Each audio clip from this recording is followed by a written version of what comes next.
5 years of IVF, draining my youth, only to be humiliated by my husband and his mistress flaunting their affair. He posted my unflattering photos on Insta Story, forcing me to apologize or face divorce. In the fire, he risked his life to save her, abandoning me to the flames. Little did he know, when I was rescued, I clutched not only the divorce papers, but also a diagnosis that would ruin him. And it wasn't mine, it was his. This meticulously planned revenge has only just begun. The person in the mirror was sallow-complexioned, with sunken eyes and dark circles that looked like a punch to the face. This was me, after 5 years of trying to conceive, struggling through a year of IVF. The vitality I once possessed had been eroded by the relentless cycle of drugs, examinations, and hopeless waiting, leaving behind only this haggard shell that I barely recognized. Ethan and I, once the golden couple of our college campus, were now reduced to a near-obsessive fixation on having a baby and a deepening silence. The doorbell rang abruptly and insistently, shattering the deathly silence in the apartment. I assumed it was Ethan, having forgotten his keys, and dragged my weary body to answer the door. But standing outside was a young, beautiful woman radiating youthful energy. Her gaze swept over me with contempt, as if assessing a piece of outdated furniture. "Are you the nanny?" she asked, her red lips parting with undisguised arrogance. I froze, momentarily speechless. She had already pushed past me, her high heels clicking sharply on the floor. "Get me a glass of water, lukewarm," she ordered matter-of-factly, before heading straight for the living room, acting like the lady of the house. I stared at her latest Chanel coat, the same one Ethan refused to buy me during the last gala we attended, because it was too expensive. My heart sank. "Who are you?" My voice was raspy. She turned, as if only then remembering I was there, a mocking smile playing on her lips. "I'm Sophia. Didn't Ethan tell you? Then again, looking at you, he probably doesn't want to spare you a glance." She sized me up and down, her disdain almost palpable. 5 years and still can't produce an heir. Yet you still have the nerve to cling to the title of Ethan's wife. If I were you, I'd have crawled into a hole long ago. Each word was like a venom-tipped dart, piercing my already battered heart. Rage and humiliation surged through me, and I clenched my fists, my nails digging deep into my palms. Just then, the door opened again, and Ethan walked in. He saw Sophia in the living room, and a flicker of surprise crossed his face, followed by an awkwardness that quickly morphed into a self-assuredness. "What are you doing here?" he asked Sophia, his tone devoid of any reprimand. Sophia immediately plastered on a distressed expression and threw herself into his arms. "Ethan, I've been waiting for you forever." She wouldn't let me in, wouldn't tell me who she was, and then she snapped at me. I couldn't believe my ears. This woman's ability to twist the truth was truly masterful. Ethan held Sophia close, turning to look at me, his eyes so cold they lacked any warmth. "What did you do to Sophia? Look at the state of you, a complete mess. Anyone would be disgusted. What if Sophia said a few things to you? Was she wrong?" "Ethan." I was shaking all over, not from fear, but from overwhelming anger and disappointment. "She barged into our home, insulted me, and you're actually... And what exactly did you think I was going to do?" Ethan cut me off, his tone laced with venom. "Do you still think you're that campus queen? Take a look in the mirror. You've turned yourself into a ghost trying to have kids. I can barely stand to look at you. Sophia is young and beautiful, a million times better than you. What right do you have to yell at her?" His words stung more than Sophia's insults. So while I was enduring physical and emotional torment for our shared home, in his eyes, I had become repulsive, someone even a stranger could trample on. Ethan ignored me, wrapping his arm around Sophia, ready to leave. "Sophia, let's go. Don't let this old hag ruin your mood." Before leaving, he paused, turning back to give me a cold, dismissive look, the kind you'd give a pile of trash. I stood frozen, my blood seemingly turning to ice. A few minutes later, my phone pinged with an Insta Story notification from a VIP. My hands trembling, I tapped it open and saw Ethan's latest post. A picture of me, snapped after one of my egg retrieval cycles, my face bloated pale, and my hair a mess as I slumped on the couch from the drug reactions. The angle was cruel, exaggerating my miserable state to the extreme. The caption under the photo read, Don't get the wrong idea, this isn't my wife. Real love is like Sophia. If certain people don't apologize to Sophia immediately, then get ready to sign the divorce papers. The first like below was shockingly from Sophia herself. Public execution. Utterly ruthless. In that moment all the grievance, anger, and resentment suddenly vanished. Something that had been tightly wounded inside me finally snapped. 5 years was enough. No more IVF. I was done with this man. I took a deep breath, wanting to like the post, to show him with my action that, your wish is my command. But I discovered the post had already been deleted. Does he regret it? Or does he just think he went too far, and is worried about leaving evidence? Whatever the reason, it doesn't matter anymore. My decision is final. The next morning, I calmly contacted my doctor, Dr. Evans. Doctor, I've decided to terminate the IVF cycle. Dr. Evans sounded genuinely surprised on the other end of the line. Terminate? Why? Your follicles are looking really good this cycle. It's very promising. I've made up my mind, I said, my voice firm. All right, Dr. Evans said with a hint of regret. But terminating the treatment requires both spouses to sign off. It's protocol. Just then Ethan called, his tone impatient. Why aren't you ready yet? We have to go to the hospital for the final checkup and preparations today. Don't dilly-dally. He clearly thought this was just another routine IVF procedure, completely unaware of my decision. Fine by me. Saves me the trouble of explaining. That evening Ethan surprisingly came home early. He was carrying a fancy box of chocolates, wearing an awkward expression. Listen, I was out of line yesterday. I said too much. He offered me the chocolates. I'm sorry. I looked at the box of chocolates. It was a famous Belgian artisanal brand, known for its rich and cloying sweetness. And I, for health reasons, had given up all sweets, especially chocolate, years ago. Ethan couldn't possibly not know that. Who these chocolates were really for was perfectly clear. I don't eat chocolate. I coldly pushed his hand away and turned to go back to my room. Hypocritical apologies, cheap compensation. I don't need any of it. He's probably just afraid I'll really quit and mess up his grand plan to carry on the family line. So he condescended to appease me. After all, my reproductive value is probably the last bit of use he has for me. Closing the door, fragments of past memories flooded my mind uncontrollably. It was back in college, when Ethan was just starting his business. His funding dried up, and he desperately needed a crucial investment. The investor was an eccentric outdoorsman who proposed that whoever could swim across the artificial frozen lake behind the school on a winter afternoon without any tools, he would immediately invest. Everyone thought it was a pipe dream. The freezing water would be fatal. Ethan stood by the lake, his face pale, hesitating. I knew what that investment meant to him. So, I took off my coat, took a deep breath, and jumped into the frigid water. The cold instantly enveloped me, almost stealing my breath. I swam desperately, relying on sheer brute force and the instinct for survival, and managed to swim to the other side.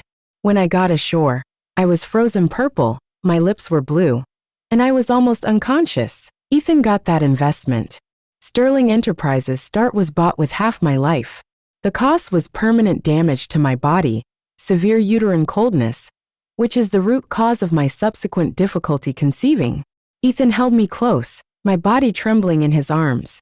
His eyes were red-rimmed as he repeated, I'm so sorry. It's all my fault. Even if we can't have kids, it doesn't matter. I just need you. The vows we made still echo in my ears, but now all that remains is a cold reality and heartless betrayal. Promises really are the cheapest things in the world. My coldness clearly infuriated Ethan. He followed me into the room and slammed the box of chocolates onto the table. Are you being difficult on purpose?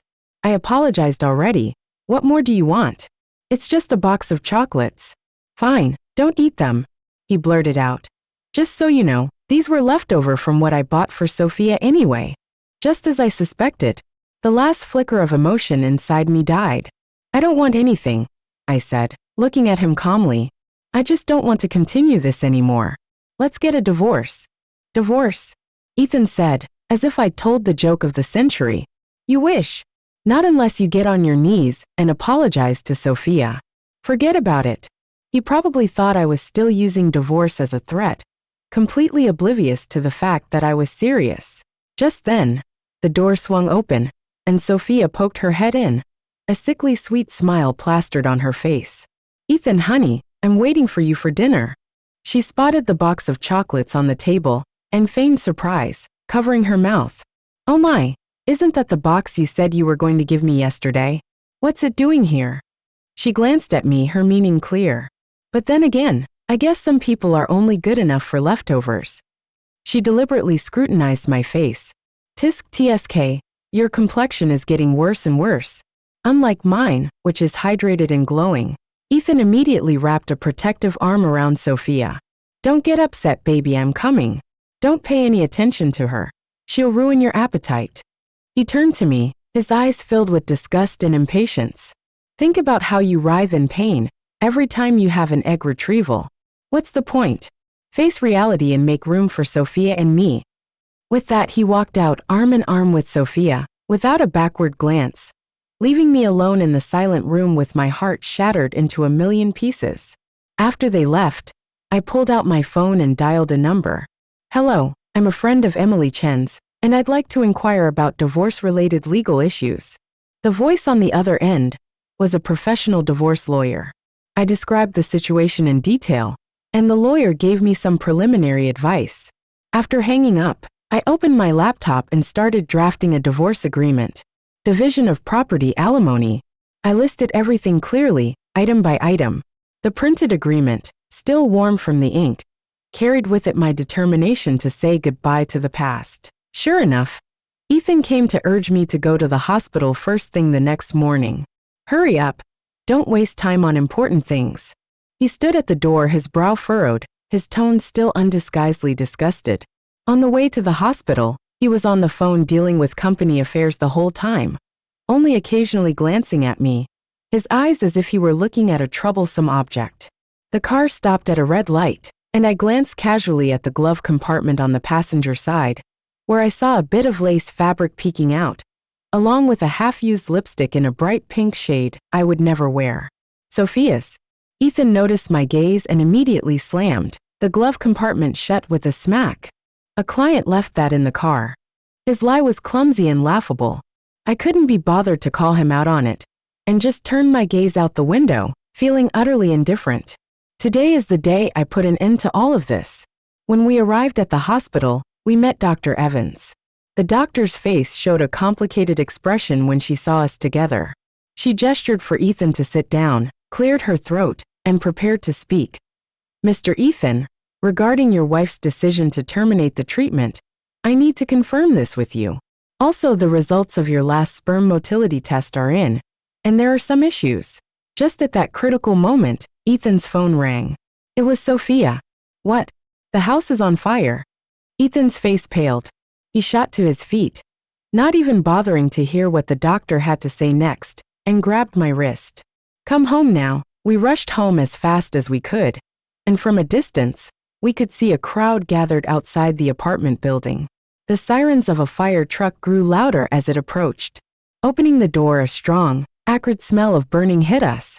Smoke filled the living room. Flames were leaping from the kitchen, and Sophia, wearing Ethan's shirt, clearly she'd stayed over, stood in the kitchen doorway in a panic, her face smeared with black and white streaks of soot. "Ethan, I wanted to make soup for you, but I don't know how it caught fire," she cried, her voice trembling. "Soup? Our kitchen has an induction cooktop. There's no open flame. How could making soup cause such a big fire?" Ethan didn't have time to think about these details. Seeing Sophia in danger, he went crazy and rushed over. "Sophia, don't be afraid. I'm coming to save you." He charged into the smoke-filled kitchen and scooped Sophia up in his arms, carrying her out. Sophia huddled against him, trembling, still managing to point a finger at me. "It's all her fault. She must have done something before we left. She's jealous of me. She wants me dead." "Shut up," Ethan roared at me, the hatred in his eyes practically consuming me. "If anything happens to Sophia, I swear I'll never forgive you." Just then, a loud creak echoed from above. A kitchen cabinet, loosened by the heat, was swaying precariously, about to fall. It was positioned right between the three of us, roughly equidistant from Sophia and me. "Ethan, look out!" I shouted instinctively. Ethan reacted instantly. It was almost instinct. He shielded Sophia in his arms with his own body, pressing her tightly beneath him. And me? I was just a step away. But he didn't even spare me a glance. The cabinet crashed down, splintered wood and scattered cookware grazing my arm, the burning fragments searing my skin. Thick smoke choked me, and the fire grew, cutting off my escape. "Ethan, help me!" I cried out, desperately reaching for him. He turned to look at me, his eyes cold, as if staring at a stranger. Then he scooped the still sobbing Sophia into his arms and, without hesitation, turned and bolted out of the inferno, leaving me alone in that fiery hell. Through the haze, I felt myself lifted into strong, capable arms. I could barely make out a sharply defined face in the smoke, his eyes resolute and calm. "Don't worry, I'm getting you out of here," a deep, reassuring voice murmured in my ear. The next thing I knew, I was in the back of an ambulance. The man who'd saved me was sitting beside me, wearing a simple t-shirt and jeans. I noticed a scratch on his arm, a souvenir from the rescue. "Thank you," I managed weakly. "You're welcome. I'm Ryan, used to be a firefighter." He offered me a bottle of water. "How are you feeling? Where's your husband?" I saw him carrying another woman out. My heart felt seared, as if burned by the flames themselves, aching with a dull numbness. He carried someone else out, leaving me behind in the fire. This was the man I'd loved for years, the man I'd sacrificed my health and youth to support. At the hospital, the doctor treated the burns on my arm and the inhalation damage. Ryan stayed by my side the whole time, helping me with all the paperwork. He was handing me a cup of water when the hospital room door was thrown open and Ethan stormed in. The second he saw Ryan, his face turned ashen. Completely ignoring my injuries, he immediately snapped, "Who the hell is he? I'm gone for 5 minutes, and you're already trying to pick up guys." Ryan frowned, standing up and stepping in front of me protectively. "Sir, I suggest you watch your language. This woman is a victim. I was the one who rescued her." "Rescued her?" Ethan scoffed. "More like her lover. How else would this be so convenient?" He reached for me, but Ryan blocked him. "If you lay another hand on her, I'm calling the police." Ryan's voice was calm, but laced with undeniable force. The two men stood facing off in the hospital room, the tension thick enough to cut with a knife. Sophia hobbled in, tear tracks staining her face, and leaned against Ethan, a picture of wounded innocence. "Ethan, please, it's okay. Don't bother with them. It's all my fault, I shouldn't have tried to make that soup." She pulled out her phone, displaying a picture. "The fire department's accident report says our kitchen's gas valve was old, and that's what caused the leak and fire. It wasn't anyone's fault, a faulty valve. We use an electric stove." The lie was full of holes. But Ethan was clearly completely taken in. Brandishing the report, which he'd obviously pulled out of thin air, he pointed at me, his voice sharp. "Did you hear that? It has nothing to do with you. But if you hadn't upset Sophia yesterday, would she have even considered making soup to apologize? You're the reason this happened. Now, get on your knees and apologize to Sophia." A crowd of patients and their families had gathered, whispering and pointing. "Get on my knees and apologize." I looked at the two of them, this perfect couple, and a laugh bubbled up. Slowly, I pulled a pre-prepared document from my bag and held it out to Ethan. "I'll apologize, but you need to sign this first." Ethan assumed it was some kind of medical record or guarantee, something to force my compliance. Without even looking, he grabbed a pen and signed his name at the bottom, Ethan Sterling. Signed. "Now get on your knees," he urged triumphantly. I took the signed document, and under his and everyone else's stunned gaze, slowly unfolded it. It was a divorce agreement, clearly outlining the terms of property division and my voluntary waiver of all alimony. And he had just signed his name to it. "Ethan Sterling, we're divorced," I announced calmly, displaying the agreement for everyone to see. "And by the way, our kitchen uses an electric stove. There's no gas valve." Ethan's face drained of color in an instant, then turned to furious rage.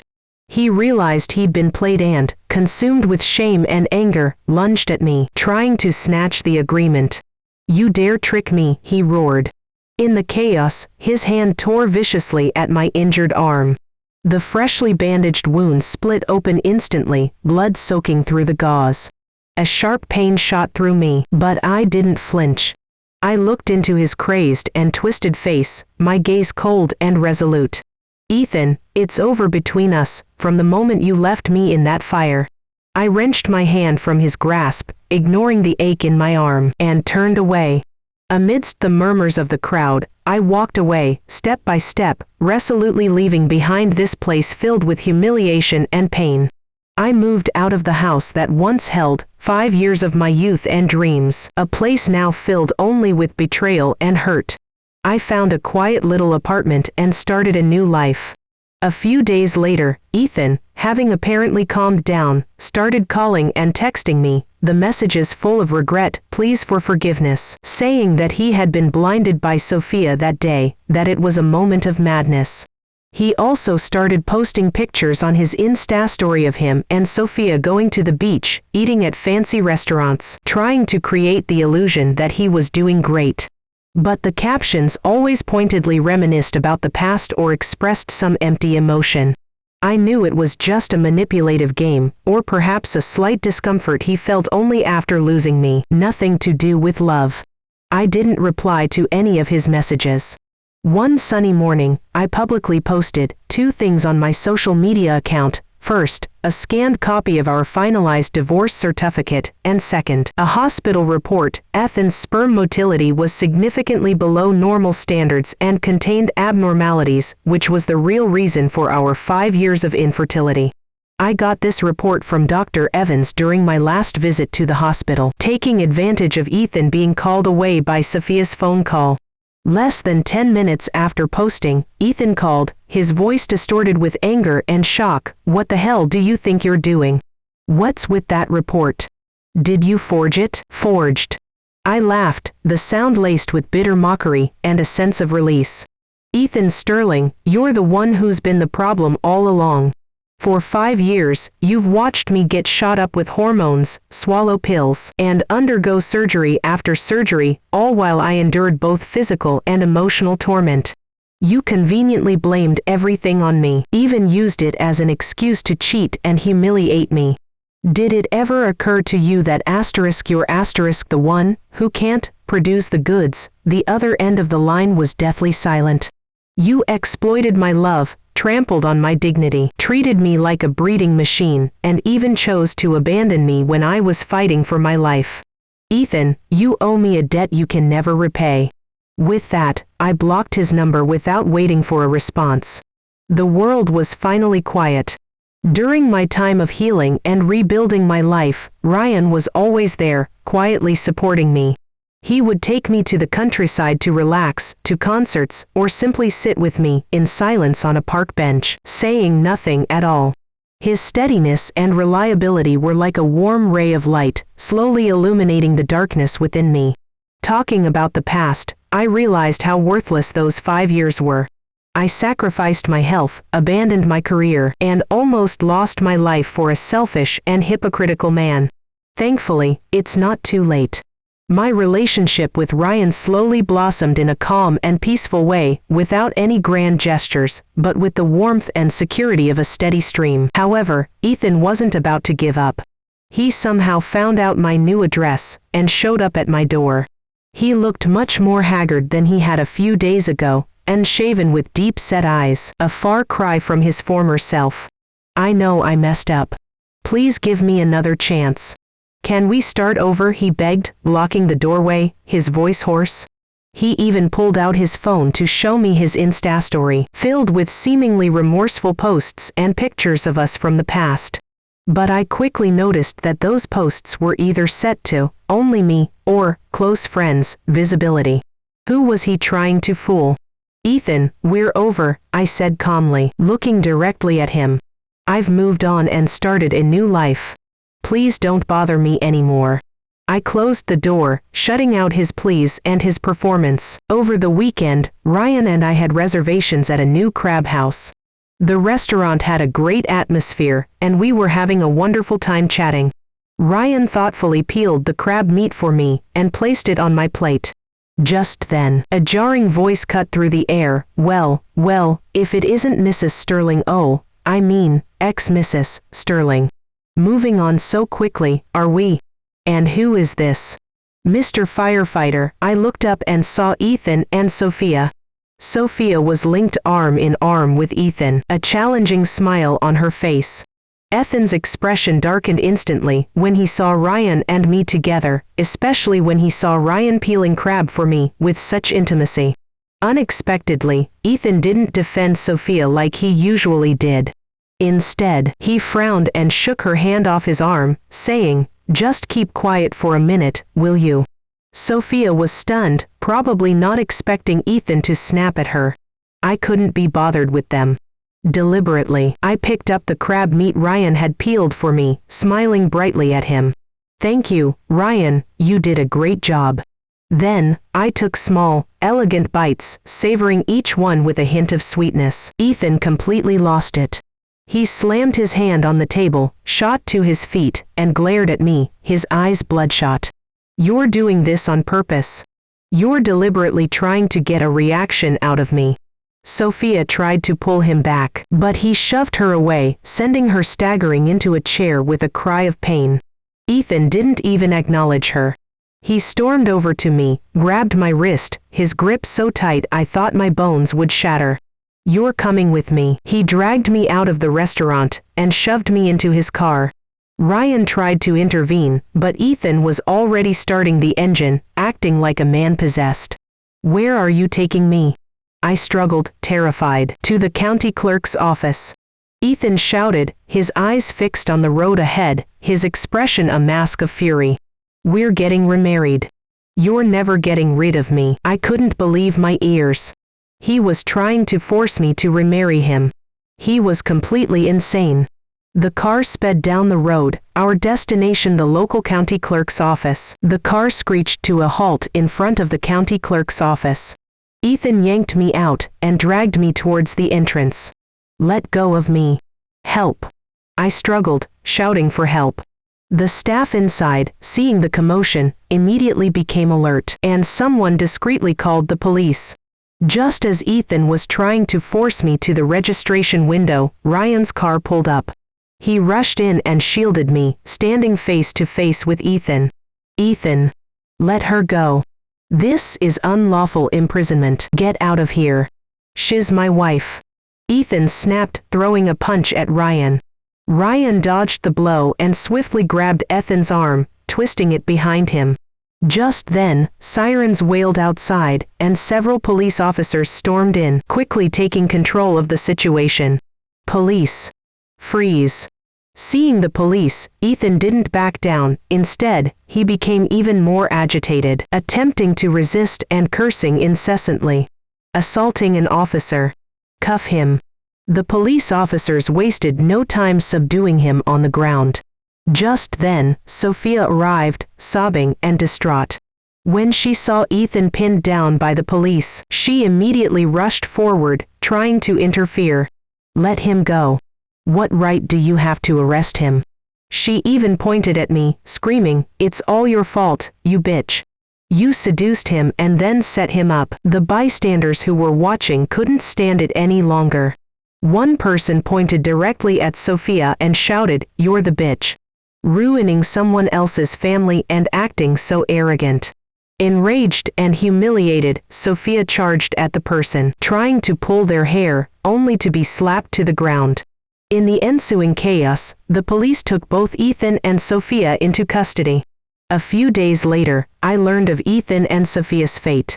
Ethan was prosecuted for multiple charges, including assaulting a police officer and forging documents. He was sentenced to imprisonment with a combination of penalties. Sophia, having lost Ethan as her crutch, was despised for disrupting someone else's marriage and causing trouble. Her reputation was ruined. In despair, she chose to jump from a building, ending her miserable life. What goes around comes around. Evil reaps its own reward. With everything settled, Ryan and I returned to a peaceful life. One starlit night, Ryan took me to the beach. He knelt on one knee and took out a delicate box from his pocket, opening it to reveal a ring, a uniquely designed diamond ring, crafted with a flame-cutting technique. Emily, remember that night? In the fire, I saved you. Actually, I've been quietly watching over you, protecting you. I saw you give so much for Ethan, and I also saw the hurt you endured. It broke my heart, and I want to give you a warm home. Ryan looked at me with deep affection. This ring is designed with a flame motif, representing rebirth and hope. Emily, marry me, let me spend the rest of my life protecting you, and make sure you never get hurt again. Looking into his earnest eyes, tears welled up. It was like fate had orchestrated everything all along. The hero who rescued me from the inferno was the one truly worthy of my devotion for life. I choked out, extending my hand for Ryan to place the fire opal ring on my finger. We held each other tight, feeling the warmth and love between us in the sea breeze. Everything that happened before felt like a fleeting memory, gone with the wind. And the future. A brand new beginning, filled with hope and happiness.